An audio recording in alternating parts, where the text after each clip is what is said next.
Hi hello నమస్తే. నేను కృష్ణాంజనేయులు.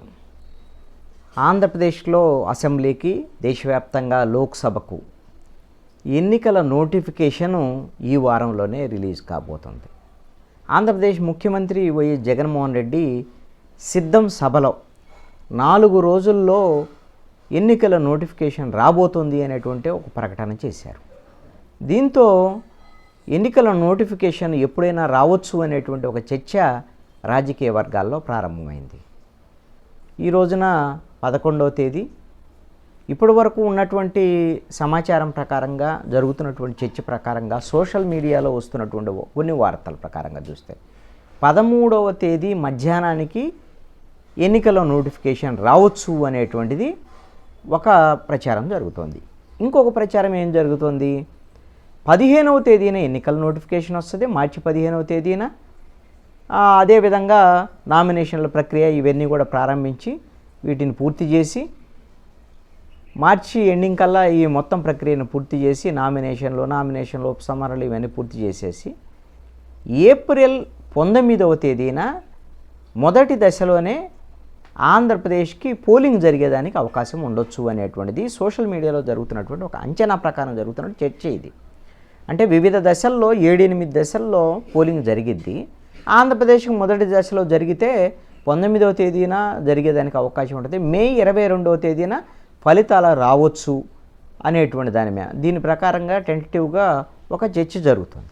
కానీ మరి ఇప్పుడున్నటువంటి పరిస్థితి ప్రకారంగా చూస్తే అసలు ఎన్నికల నోటిఫికేషన్ ఎప్పటికి వచ్చేదానికి అవకాశం ఉంది అనేటువంటిది ఒక అంచనా ప్రకారంగా చూస్తే ప్రధానమంత్రి నరేంద్ర మోడీ వివిధ రాష్ట్రాల్లో పర్యటిస్తున్నాడు.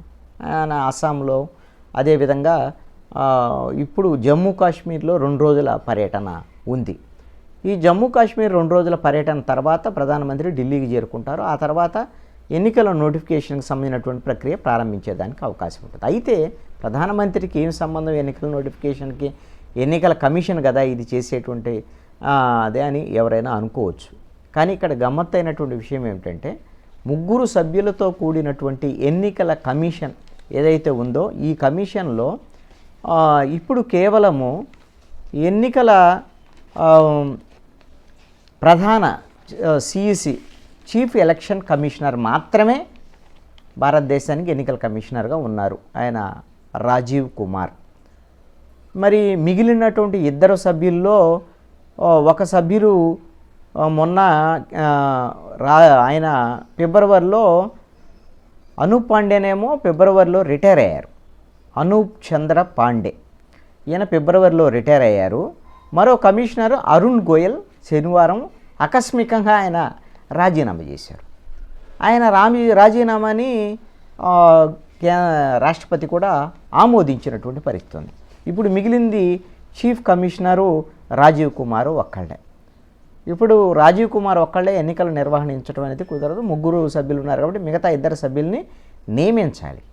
అయితే ఈ 2 సభ్యుల నియామకానికి సంబంధించినటువంటి ప్రక్రియ ఎలా ఉంటుందంటే కేంద్ర న్యాయమంత్రి, హోంశాఖ కార్యదర్శి, శిక్షణ శాఖ కార్యదర్శితో కూడినటువంటి సెర్చ్ కమిటీ దీనికి సంబంధించినటువంటి ఒక 2 ప్యానళ్ళని తయారు చేస్తుంది.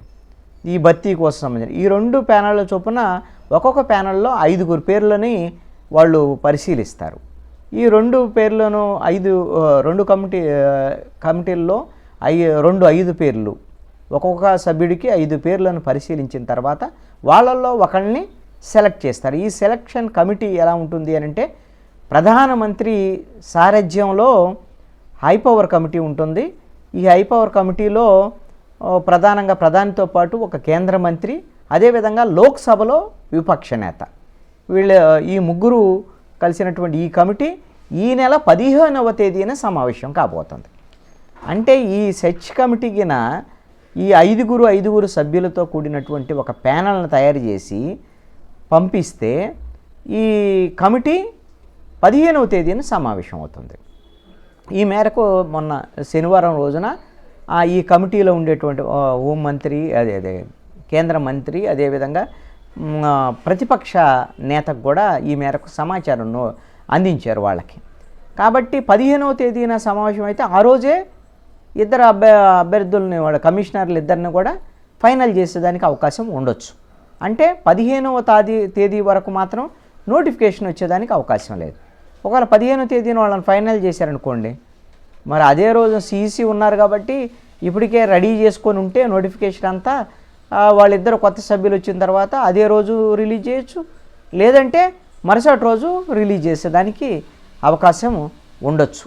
దీన్ని బట్టి 15, 16 తేదీల్లో అంటే ఈ వారంలో అయితే నోటిఫికేషన్ వచ్చేదానికి అవకాశం ఉండొచ్చు. ఇప్పుడు ఉన్నటువంటి ఎందుకు ఒక సభ్యుడు అకస్మాత్తుగా రాజీనామా చేశారు అనేటువంటి దాని మీద పెద్ద చర్చ అయితే జరుగుతుంది.